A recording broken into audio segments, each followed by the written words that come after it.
its presence is powerful enough. So these are all at 4s. And just like the Italian turn, they have entirely missed. That is a disaster for the Brits. Absolute terrible dice roll. This is Axis and Allies North Africa MedMod, the Mediterranean Naval Air Modification. Before we get going, may I mention that I make these videos in aid of a charity called Cure Parkinson's. You can guess what they're trying to do. There is a link to them below this video, one in the About section on the channel page. If you happen to have a spare dollar, euro, yen, yak or British pound you can send to them, I'm sure they'd appreciate it. Also below this video will be a link to BGG, to the North Africa file section, where you'll find MedMod tool list name, something like that, and you'll find a link where you can download these rules and have fun yourself with them. But I will start off with saying that I do not believe North Africa requires my MedMod rules to be an enjoyable, satisfying game. I'm absolutely loving North Africa as a standalone game. Some people have said, however, the Navy air battle in the Mediterranean hasn't been represented properly, and I'm not going to claim that MedMod does anything historical. It's just a way of introducing some more Navy battles into this game, and a little bit more thinking when it comes to these Navy battles. With the campaign games throughout, whether it's Guadalcanal, Battle of the Bulge, D-Day, whatever it's going to be, you want to have a game that you can play in one evening time, maybe rolling over to a second evening time. And I think if you had a much larger naval expansion to North Africa, you're going to spread this out into becoming a theatre-length game. You're going to lose that snappiness, that quickly done stuff that you're getting into the game. So I think that the designer got it right, but MedMod will add some time to this game if that's what you're after, some more naval air Mediterranean battles.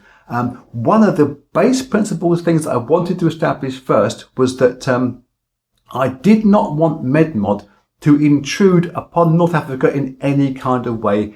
Indeed, they are companion games. You can play MedMod separately on its own, and I'd recommend you, if you're going to try MedMod, play it on its own first and then bring it in as a companion game to the campaign game. It requires a little bit of mucking around with extra units. You're going to need a second Axis and Allies game to be able to do this, but I'm sure you've all got several copies like I have. So one of the base game principles for this is going to be that no unit from MedMod can interact with any unit or token in North Africa, and vice versa. So they are entirely separate. I shall make that quite clear. There's a different scoring system for MedMod. There's a adjusted RP replacement point system, which is all prescribed throughout the 14 turns or the 8 turns if you're playing the shorter scenario. But whilst I don't want this to whilst I do want this to expand in the Navy battles that took place in the Mediterranean, I didn't want it to expand on the time too much. So it's just going to be played by the UK and Italian powers, and more on that later on. And there are all going to be single dice roll battles. I love single dice battles. When I started playing 1914, that really floated my boat in terms of single dice roll battles, and we're doing that in MedMod to keep the intrusion as brief as we can. So you should still be able to play the shorter 8-turn campaign in one evening time with MedMod as a companion game. Enough of my waffling. I waffle far too much. Let's go to the other side of the camera and I'll show you a few of these rules in a bit more depth, and after that we start playing the game proper. So before we get going with the rules in depth themselves, let's just look at the rule sheet itself. It's on 4 sides of an A4. Up here is the flaming introduction, major differences and some additions, identifications, win conditions and how you score the game down there. You'll be referring to that maybe once in your entire life. Over on the other side of this sheet is additional rules and clarifications between stat limits and movement, and some combat advice down here as well. On the third sheet, which is that side, we got the med mod sequence. It's the same sequence as being played down here, the same phases being played down here, with some more clarifications that you may refer to once or twice or 3 times in your first couple of games to get a good idea of it. The main sheet you're going to be using will be this side, the appendix side of it. Up here, we've got the turn track and the amount of RPs that the UK or the Italian player gets. The next banner has got the values and the costs of the units that are involved in there. We have submarines, destroyers, cruisers, battleships, carriers, fighters, bombers, and transport ships being used in MedMod. The third banner here, which units you're setting up in the game. Fourth big section has got just some extra clarifications and things which come on the other sheet, but we may be happy to have those to hand when you need to read those. As I say, this sheet you'll be going to quite often. That one sometimes, the other two, read them once and then you'll remember them anyway. So, as I touched on there before, the MedMod is being played between United Kingdom and Italy, though their partnering powers will be giving them advice. They will be offering their suggestions. You can chat through your plans and argue amongst yourselves, but it will be the UK guy moving all of the Allied units on the board in MedMod, and it will be the Italian guy moving the Axis forces in MedMod. So move on to a couple of the MedMod out of bound rules that I've got on here. Now I've got no out of bounds way over there on sea zones 1 and 2. You're not going to be going there anyway, but Malta is out of bounds to MedMod units. You cannot go into Malta itself. Though the sea zone and Malta is being used, the actual island itself is out of bounds. It is the same as down here, the Suez, Indian Ocean and Atlantic convoy routes. They are out of bounds as well. The entire North Africa continent is out of bounds to MedMod units. You can't land your planes in there, and obviously your ships don't go on land anyway. I've also introduced stack limits to the sea zones. Now, I know sea zones are massively large, so why would you have stack limits in there?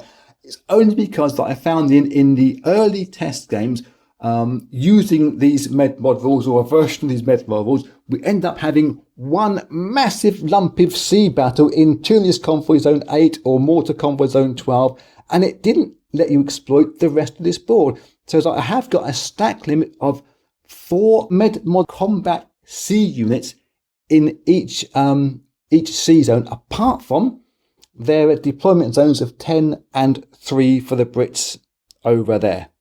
Other than that, it's 4 Navy combat units per sea zone, plus it will be 2 transport ships per sea zone.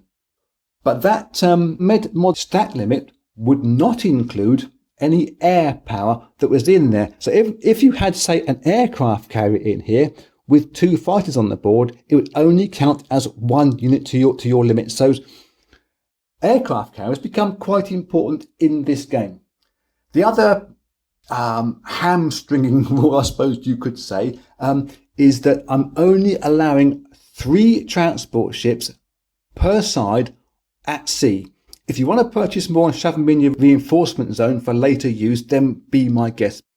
The other major change that I've made to this board, in terms of going away from the base game rules, is Cyprus. It's a permanent area for the UK. UK can land their air units in there and they can't be taken by the enemy. But because the Axis forces have Crete, Sicily, or misspelt Sardinia as one of their staging areas. Actually, I didn't notice that before myself. It was a friend of mine came around when we were actually play testing this, and he said, "Where's Sardinia then?" I thought it was Sardinia. Yep, he was the first one to notice that. We did mention it to Matt Hyra, who was very gracious about it. Over here in Cyprus, the UK can use Cyprus to deploy a Med-Mod air unit into, or as many air units as they like into Cyprus. There is no stack limits in any of these staging areas. Gibraltar, which normally had a stack limit of 2, is now an unlimited stack unit as far as the Med-Mod units are concerned. And throughout this little chat, I will only be referring to Med-Mod units whenever I talk about them. Italy itself, unlimited for any Med-Mod units, but we don't tend to reach that higher number anyway. But Gibraltar is a special case, as is Cyprus. The other thing to bring out as a major difference to this game is you do not deploy your air units into your convoy zones as you do in the North Africa game. They can only deploy into their staging areas or their deployment areas like Cyprus, Sicily, Sardinia or Crete. And air units, as in fighters, cannot deploy onto or with aircraft carriers as they can in many versions of Axis and Allies. The other major thing to speak about from this section of the video is that combat in Med-Mod are single round affairs. You roll your dice once to each side and you cry into your beer when everything's missed or you've just been mashed. The other thing before we get on to the how you win this game and the object of this game is how you identify your units. Because as I said before, your Med-Mod units, let me just grab a UK battleship, cannot in any way interact with anything that's in the North Africa game. So if, for instance, there was mines in here from the North Africa game, Med-Mod units could roll through there completely unfettered, unaffected entirely. They are entirely separate. But to identify a difference in units, because if, say, you have got a British North Africa unit in there, how do you separate identification between a North Africa unit and a Med-Mod unit? Well, as I've done here, use painted pieces for one set, unpainted pieces for the other. So if you haven't got that available to you, then what you can do, if you've only got unpainted pieces in your game, identify the Med-Mod units by sticking a red chip underneath them, because air and sea units in North Africa and Med-Mod cannot be chipped. So this chip here isn't 6 battleships, it's 1 battleship identified with a red marker. The other thing you can do, and we're going to do it for this version of the game, is you can use an entirely different power that's not in this game at all. So for the Italians in this demonstration game, we're going to be using Japanese units. Why not indeed? They're Axis powers. They can go into these different zones, and you can clearly see that if we had, say, an Italian battleship somewhere, then their partnering power, the partnering Axis power of a Japanese battleship is entirely different to the Italian ship in there. So that's a way of identifying the two different systems and keeping them completely separate within the same sea zone. And if you haven't got the French units, because I've got French units in the setup, then just use some more British units. It doesn't matter at all what you use, as long as you identify the differences between your Med-Mod units and your North Africa units. So the win conditions of this game, how do you win Med-Mod? As I said to you, it's an entirely separate game from North Africa. All that has to happen, using North Africa movement rules of 4 spaces, is an Italian transport has to go 1, 2, 3, 4 or 1, 2, 3, 4 and get to Tripoli. If it gets to Tripoli, it can wait there, and on the phase 1 advanced convoys, it advances itself into Tripoli and disappears from the board, giving 1 point, a single point, to the Axis side. The UK can do a very similar thing by coming from Gibraltar, 1, 2, 3, 4, into the mortar convoy zone, and in their advanced units phase, which is phase number 1, they will score 1 point. However, the Brits carry on from here, 1, 2, 3, 4, 5, 6, and get right over to sea zone 31, not around here, that's out of bounds, and they can score another point over here in Cairo. that split of the UK being able to go further with their ships than the Italians adds a lovely little crossover point in here where a lot of battles take place, and if the UK break free and go down to there, do Italy chase them, or they leave them to try and run free themselves? Now, for the scoring in this game, what I do is I got a double-sided roundel. You can use separate ones if you like. It really doesn't matter what you do. If Italy happen to score a point, you move them up by 1 point.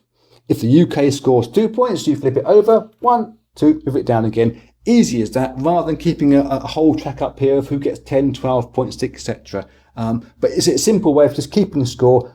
You get 1 point for getting into Tripoli or Malta and 1 point for getting into Cairo. Obviously, if you get 2 ships in there at the same time, you get 2 points for that. That's pretty obvious. So just to reinforce the idea of stack limits in a game, if you have 1 carrier and 2 fighters that are med mod, that counts as 1 unit. If you have a destroyer and a cruiser in there, and say another destroyer in there, that is now 4 units combat sea vessels in a sea zone for that power. That is the stack limit for that place. Plus, you can have 2 transport ships in that sea zone as well. Maximum of 3 transport ships on the board at any one point in time for that power. And the caveat I mentioned before is in the deployment zone, you can have any number of any type up in there in your deployment zone. It doesn't matter at all. When you deploy your carriers onto the board, you do not deploy fighters onto them. Fighters only deploy into their staging areas or deployment areas, whichever it's going to be. As we have battleships in the game, battleships are once again capital ships. They take 2 hits to destroy, but aircraft carriers take 1 hit before they goes under.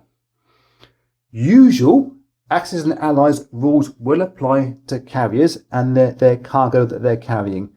If your aircraft carrier has got a fighter on board and it's going into a place to attack, it can use its remaining movement points of 4 to try to find somewhere to land. Water's out of the question, this guy's sunk. But if it is a defending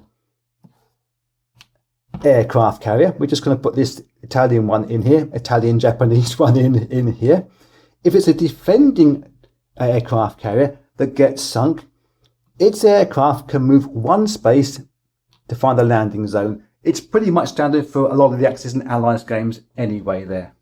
The other thing which I've got highlighted in the rules to bring to you is that if you've got a hostile sea zone, because it's only single round combat, as you will understand, in a hostile sea zone, you may choose to move out of that sea zone in a combat move, another hostile sea zone, or in a non-combat move out of that sea zone with your normal movement points, etc.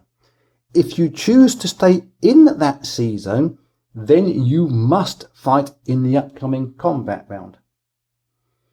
You can, however, under my MedMod rules, decide to move a portion, a number of your units out in the non-combat phase and keep another portion of them to stay there in the combat phase. However, that will still count towards your stack limit. So you cannot have, say, 1, 2, 3 combat units in there. You could not move 2 more units into there in the combat phase because you'll be overstacking that on the limits. And you must keep your non-combat moving ones separate from your combat moving units. The combat phase, as I mentioned, are on the appendix on the 4th side of the sheet in these rule books, and we've given the transport ships a roll of a 1 on a D10 as a defending roll. It's not a combat ship, but it's also not a sitting duck in the water. So as I mentioned, with this crossover of Italy coming this way and the UK or going that way, the Ally going that way, if you've got 1 ship on its own running away down there, do the Italians spend resources sending ships down and planes down trying to chase it? Or do they let it go just for having 1 point? Or do the Italians stick a bomber in Crete with its range and try to get a one shot at it because it's a single dice for the attack? It leaves a nice little quandary for both sides in this game as to whether they try to defend everything to the hilt or whether they just take a chance. And obviously, beginning single round of combat, if you had this attack in here and nothing got hit, everybody stays there. That can be quite frustrating. However, if, say, for instance, the UK had a ship sat in here and wanting to get its way through, if the UK attacked these guys and managed to knock them both out, this now becomes a friendly space in the non-combat move and the ship could go through. If their attack was unsuccessful and it's no longer or it remains a hostile space, this ship can't go through there. Pretty obvious. So let me just stop on my rambling, get this set up for a good old game of North Africa MedMod, and I'll see you in a wee while. Okay, here we are, ready to rock and roll. We're going to be playing the 8-turn scenario, runs from turn 7 to 14 rather than the full 14-turn game. It's enough for demonstration purposes. In the 8-turn scenario, the UK set up slightly differently to how they do in the 14-turn scenario, as in we can bring one of these aircraft carriers, 2 fighters and a cruiser into Sea Zone 24 right from the get-go, and we can put a bomber into Cyprus right from the get-go as well. You could do that feasibly in the 14-turn scenario, but it's not compulsory. Have a little rock and roll with it yourself and see how it all feels. Let's have a little look at the setup, and I'll just point something out over here as well. There we have our pieces in Gibraltar, Sea Zone 3. Couple of fighters there on the mainland. We've got some British units here and some French units there. And as I mentioned, these are really for visual variants. What I've said with the rules and the exact wording is German, French, US MedMod units chosen for visual variants will perform as if a unit of the choosing power. So it doesn't actually matter whether these are French or British. They're being controlled by the Allied forces, and it's up to the British player to be moving them with advice from the Americans. Same with the Italian units up there in off of Italy here. You could have German units in there, but they will all act entirely as Italian units and perform in the same way as any Italian units would do. We have got here to point out balance to you. Now, the Italians start off in both scenarios with these 2 transport ships here off the coast of Tripoli, and will advance on their advanced convoy phase number 1 when we come to their turn. When we tested this game out using dice rolls, anything can happen, and we're getting gaps of approximately 5 points between one side's win or t'other. And it's very hard to say whether this game's balanced or not when you're rolling dice. So in a couple of the play tests with a couple of friends of ours, what we did was we took say 2 fighters. We say they're both hit on a 5. So if you've got 2 of those in there, you're guaranteed 1 hit out of that. And then marginal cases, say with a battleship hitting on a 6, we would roll a dice and keep track of which side or other was getting more of an advantage throughout the game, and try and give ourselves a close enough finish each time. And as a result of that, we never had a points difference greater than 2 points in any of those test player games. So, but you might find some victory margins which are way skewed. So what you could always do at the start of your game, if you find, let's say that Italy have won the previous game, give the UK 1 bonus starting point. And if Italy win again, well, give UK 2 starting points on the next game. Just keep track of it, and you'll find a balance to how this game best suits your tactics, because they could be far superior to mine. Indeed, they probably are. So I think that's enough waffling. Let's have a quick look at what this means with this auto setup on turn number 7. With the UK here at the start of the game, turn number 7, they could conceivably move these ships 1, 2, 3, 4, have a bash at these two transport ships. It's single role combat. However, should the UK do that into Tripoli convoy zone, these guys do have a roll of 1 in 10 to defend themselves with. They're not combat vessels, but they're, as I said in the intro, they're not sitting ducks either. Would the UK want to risk really a 1 in 5 chance, because you've got 2 1 in 10s, which is a 1 in 5 chance of losing an expensive piece there, because our fighters and our cruisers and our carriers are all really expensive. So whilst it looks like this is an easy bash for the Brits, if they did that and lost a unit, Italy could fly some planes down, 1, 2, 3, and drop some bombs on the remainder of the British fleet. So whilst it looks like a big advantage to the Brits here, or an advantage to the Italians starting here, it's actually quite nicely balanced. So stop waffling. I'm going to get told off for waffling one of these days, I'm sure of it. So let's have a look at the British purchase, because their Phase 1 advanced convoys doesn't happen. Up to this point, if you were playing this game in conjunction with North Africa, the UK would have played its normal turn with North Africa units shifting around the board and building sandcastles, and then you go on to the Med-Mod phase just afterwards. So, no advanced convoys, requisition units. The UK, and I'll just show you the chart here on the appendix, a little bit closer and not too shaky, I would hope. On turn number 7, they get 36 RPs, Italians get 34. In actual fact, the Italians start off the beginning of the game with more RPs than the Brits. The Brits catch up, overtake them, and the Italians drop off at the end. It kind of reflects the economy. It also means that often in this game, whether you're playing 14 or the 8 turn scenario, you'll find that the Italians get in front of the Brits, and the Brits are playing catch up, and they do catch up quite quickly depending on the dice rolls. So, phase number 2, requisition reinforcements. The UK have got 36 RPs to spend. They're going to buy themselves 2 transports because they haven't got any transports at the start like the Italians have. 5 and 10.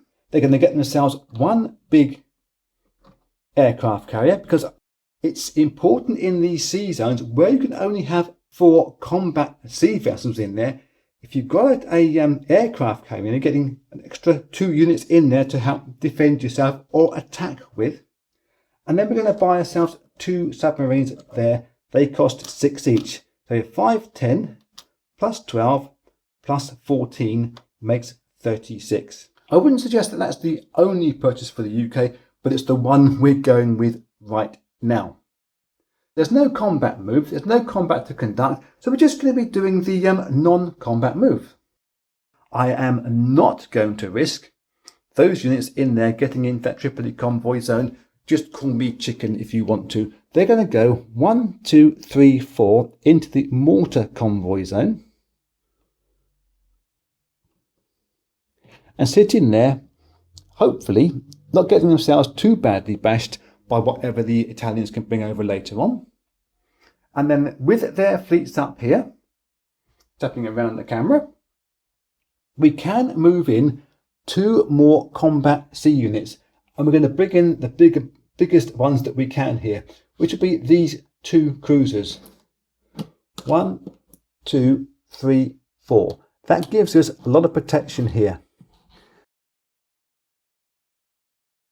As a general rule with your aircraft on carriers, just apply the same kind of rules that you would do with any other Axis and Allies game, where the fighters go up into the air and then they land when the ship lands. So the rest of the British fleet that's up here in Sea Zone 3, we're going to move some of these guys forward. We're going to take the submarines and 2 of the destroyers. These are all French ones. 1, 2, 3. And just stop them in Sea Zone number 8. And take the British contingent, for no other reason than we can. 1, 2, 3, 4. And drop those into Sea Zone 11. And be a real pest to the Italians there. They're not going to like that, because obviously they cannot get out of here whilst the British are making this sea zone hostile. So that there is the end of the move for the Brits, and we can do on to the deploy reinforcements and assign convoy escorts. But there is no convoy escorts by the Med-Mod units. So we're going to put our carrier here in Sea Zone number 3, along with 2 submarines and our 2 requisitioned transport ships in there. Then we move on to the Italian turn. Phase number 1, advanced convoys. So as all their North Africa pieces have done all their moves as well, we can do the Italian advanced convoys. These 2 guys move in from the Tripoli convoy zone into Tripoli. We actually move the ships physically on there. That is the end of their passage. For doing that, the Italians score 2 points. 1-2. These are removed from the board, taken away. Then the Italians try to spend their pennies on units in their requisition reinforcements phase.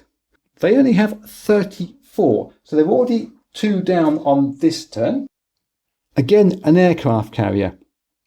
Though the Brits really rely on aircraft carriers, Italy can do with at least 1, possibly 2. Whilst Italy do have a couple of fighters up here in Italy that can land on this carrier, they won't be able to go onto the carrier straight away on the deployment phase. They'll have to wait until the following turn.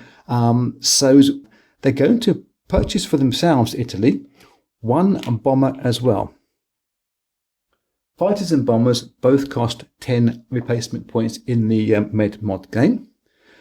As a 24, we've got 10 more points to spend. We're going to get ourselves a cruiser.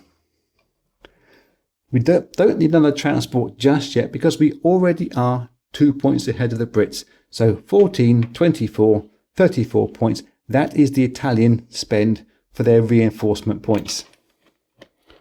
Those in the reinforcement zone, keeping them separate from our North Africa pieces, which we're not actually using at this stage. Now, we're going to go on to our combat, move and attack declaration phase. We can only move 4 sea units into here, and we're going to, there's 2 submarines. We've got to get, I think, really at least 2 destroyers into there. Maybe the battleship too. That gives us quite a lot of hitting power. And if we drop our bombers and fighters over there as well, we should be able to mash that British fleet. It should leave the sea zone free to allow these units to escape via the Straits of Messina, sea zone 16, and come around here perhaps, or even come through and have a little bash later on. Or we could use those Italian ships to run backwards down this way in the non-combat movement phase, perhaps going down via sea zones 9, 7 and 6 and blocking off or impeding the Brits coming through from their mortar base. But for now, we're going to get our single dice roll combat versus all these guys here. Dice tray where you can see it. We have got, for Italy, their 1 battleship attacking at a 6. And missing, they have got their 1 bomber, which attacks at a 6. And missing, both scoring 7s. 7's a lucky number somewhere, but not here. They have got their 2 fighters, both rolling in at 4s. And both missing with a 6 and a 9. This is terrible for Italy right now. I'm not laughing. And we've got 2 destroyers going in at 4s as well for Italy. And they've both missed as well. Yep, this is why you can't rely on dice rolls when you're play testing something. So the Brits, well, they have got 2 submarines and 1 destroyer. So let's keep them separate because of what submarines can hit. The submarines are going in at 2s and the destroyer is going in at 4 in defence. And that's horrible as well. All we've got is just the 1 hit from the British destroyer. So Japan can take that casualty onto anything they like, and I think it's tempting to take it on the capital ship, knocking him onto his side, so we don't lose anything. But do we want to weaken that very powerful unit so early on? It costs 13 to replace rather than 8 for a destroyer. It does make sense that economically we're going to take that damage on that one Japanese-Italian battleship. So let me just find one of these explosion markers I can put onto here. So that guy has been damaged just the once. That is the end of the combat here, because it's single dice roll affairs. The non-combat move, well, clearly Italy can't come through because it's still a hostile sea zone. No damage to the Brits at all, which is absolutely amazing, going in with those two weaker subs, because submarines only defend at 2. They attack at 4 but defend at 2. So I think they'd be pretty upset about that, the Italians, and we can now do the I'm just buying time, trying to decide, because Italy have bought this one aircraft carrier and one cruiser. I think if we had that in Sea Zone 10, it is vulnerable to the Brits moving next turn into there, coming round this way and absolutely bashing that if we leave this place too empty. So I think I'm going to leave some protection in here. Sorry, non-com, move those guys back, silly me. I'm going to leave the protection in here of the one destroyer and one cruiser, and move these guys non-com, 1, 2, 3, perhaps into the Algiers convoy zone. Don't want to get too far in advance of ourselves. I think that's the best place. We're within that range of the Gibraltar port here, and threatening as well. We're definitely blockading that route there. We're definitely going to be a bit of a pest to the Brits. They must do something about that. But Italy are 2 points in advance at the end of turn number 7, our starting turn. So as we deploy our reinforcements now, the one carrier goes into Italy, into Sea Zone 10. The bomber goes into Italy, Sicily, wherever we want to put it. Cruiser goes into the water as well there. Probably strength in numbers is the best thing. So that is the end of the Italian turn. Next up will be turn number 8 with the UK, when we can start moving their units into battle this time. Okay, and on with the Brits in turn number 8. And just for clarity, if we were playing this as a conjoined game, we would be doing the normal advanced convoy phase first, and their units that would have been in the Atlantic convoy zone, Indian Ocean and Suez would advance themselves forward, and wherever us Brits were putting their units onto the board, perhaps into the mortar convoy zone and loading their supplies into mortar, etc. But in MedMod, we haven't got these transport ships yet into mortar, so we can't advance those onto there. So there's no advanced convoys at the start of turn number 8 for the UK. We can go straight on to the requisition reinforcements. And the Brits, well, they're going to get themselves, where's my sheet, 36 RPs in turn number 8. Italy gets 32. It's the last time the Brits have any kind of big buy. So we're going to exploit that now. I really wanted to get an extra fighter in this purchase, but I think because it's the last time we can spend lots of money, we're going to spend lots of money.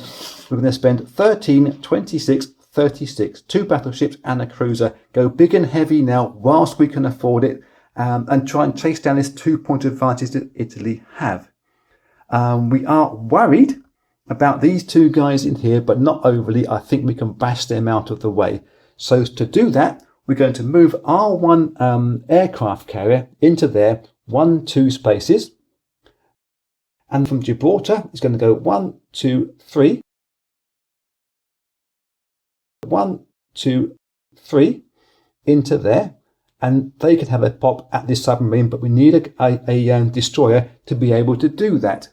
There's a couple of choices here of what we do. We figure if we leave this fleet up here, being an absolute pain for the Italians, then it's likely to get bashed. It survived one attack spectacularly in the last round. How, I do not know. Dice just work in funny ways. So these guys here, these are available to come back through and support our aircraft carrier, because we don't want to leave that naked in there just in case there's a horrible reprisal from those guys. But I also wouldn't mind shipping these units in the non-com phase forward into Sea Zone 16 to block off the Italians again. Just keep playing a blocking game for the Brits initially until we get a larger advantage or redress the advantage which the Italians have at the moment. So as I'm in a two minds, let me have a little think about it and decide which of those units I'm going to move. Okay, what I've come up with is probably the obvious plan. I would suggest is we're going to take these guys here and move all these lot from Sea Zone 8 back into Sea Zone 6. We'll be at our stack limit of 4 combat sea units in there at this stage and try to bash this Italian fleet out of it. These guys here that begin in this Sea Zone number 11 must complete a round of combat if they're staying in there. We think moving into there is probably worst possible situation, because we've got a good chance here of perhaps taking down this big expensive battleship and maybe having one of these destroyers taken out as well. So there's going to be 2 combats in this phase straight away. So let's get the old dice tray up and running and do our conduct combat phase number 4. We get the dice tray somewhere where we can see it.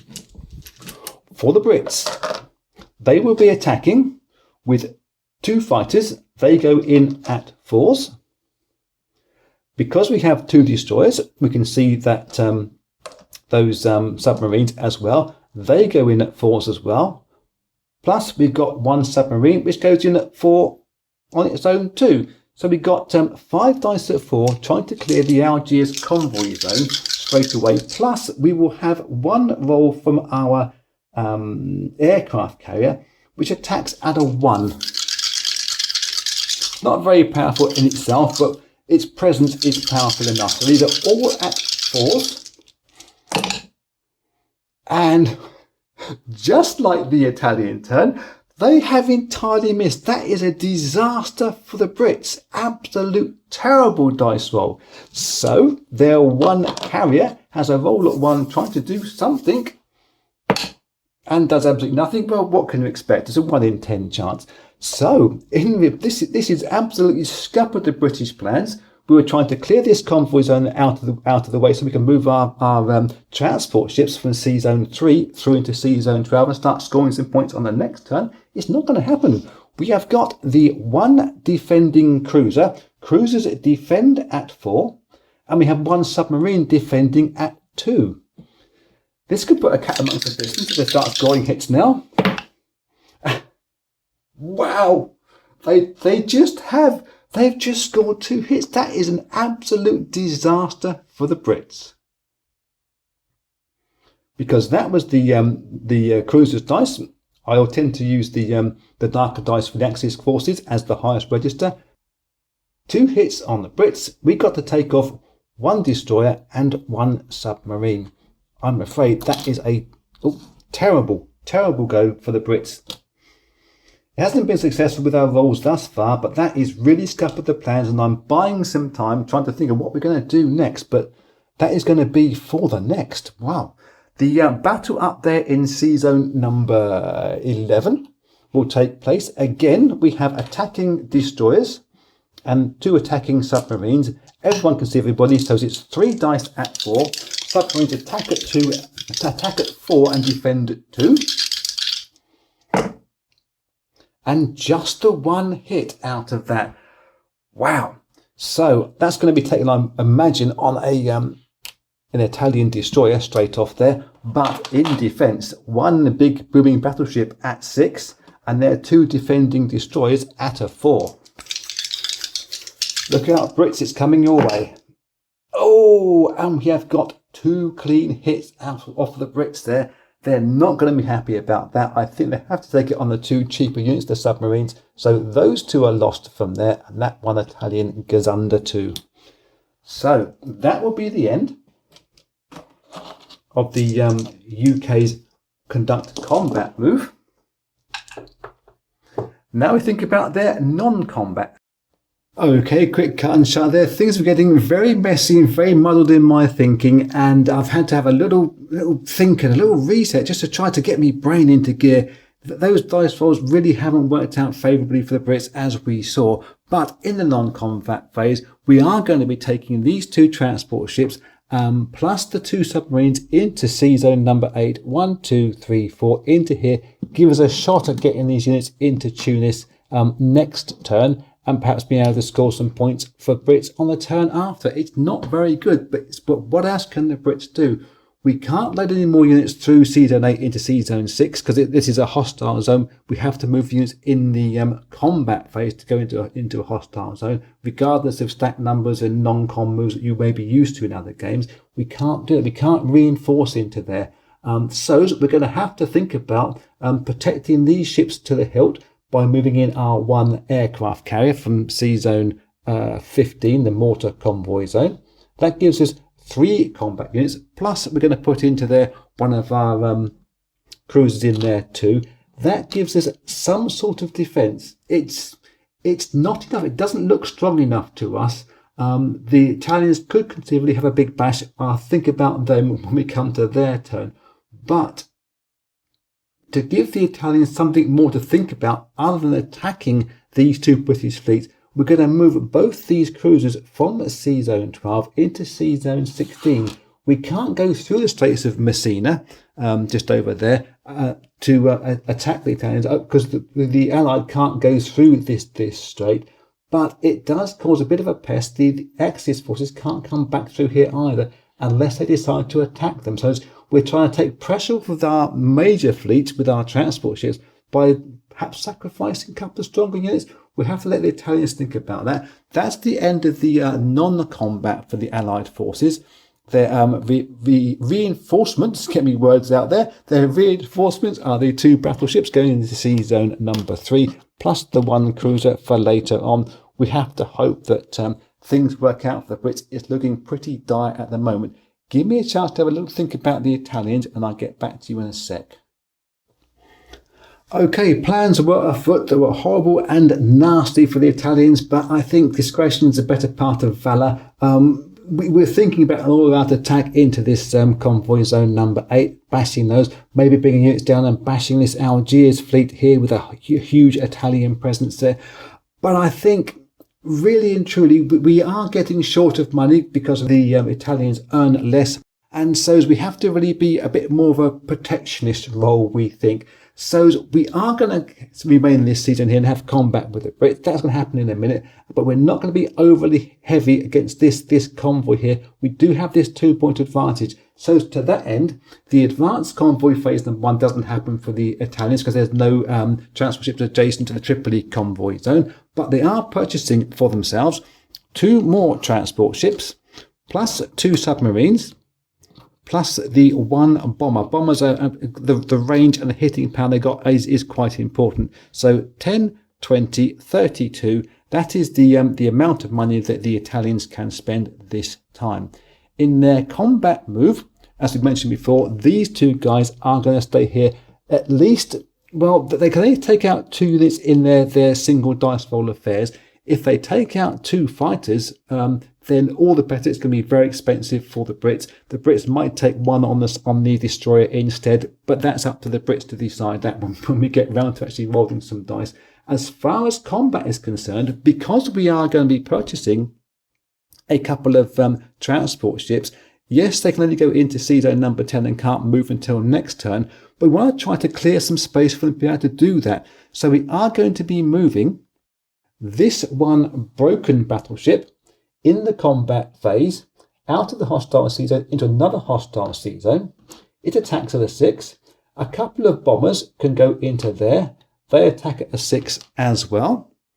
And the 2 fighters can go into sea zone number 11 along with our 1 destroyer that's in there, or hitting at 4s versus this 1 British destroyer that's in there. That should be enough. I was tempted to use these units as well, but I think if this sea zone becomes open, we can get these out early, or preferably actually leave them in there to protect our two transport ships that we are purchasing this time around. It's a little bit messy, this game, because of the way the dice rolls have worked out, and it's really given me some muddled thinking, which is great. Anytime the game challenges you, it's got to be good. So let's just start combat phase number 4. So we have, in the Algiers Sea Zone, the cruiser attacks at a 5. They defend at 4, but they attack at 5. And the one destroyer that's with it, that attacks at a 4. So we got some dice down. A 5 on the dark dice, a 4 on the brown dice. And scored just the one hit. Disappointing. I think the Brits could take that on their one destroyer that's there. It's worth 8 reinforcement points rather than 10 for the fighter. But should they do that, because of the Italian purchase coming up later on, I think the Brits may, controversially, take that one hit on the fighter, and it goes away straight away. I think it's the best bet for protection later on, but you never know what happens. In reply from that, the Brits will have their 2 fighters, one I just chucked away prematurely. They defend at a 5, and their one destroyer defends at a 4. And have all missed, wouldn't you know your luck? And the one aircraft carrier defends at a 2. And nearly fell onto the 2. It didn't do anything at all. Brits are hating these dice right now. If you're a Brit supporter, you're probably hating me as well. So I don't blame you either. That is just... It's horrible for Brits, absolutely horrible. Stop whinging, get on with the game. In this Sea Zone number 11, we have the 2 fighters going in at 4 in attack and 1 destroyer going in at 4 in attack. I can roll the British dice as well, defending at a 4. Why not? And the Brits have been smashed out of the water. They've taken out one of those Italian units as well. It's going to be destroyers all round, we think.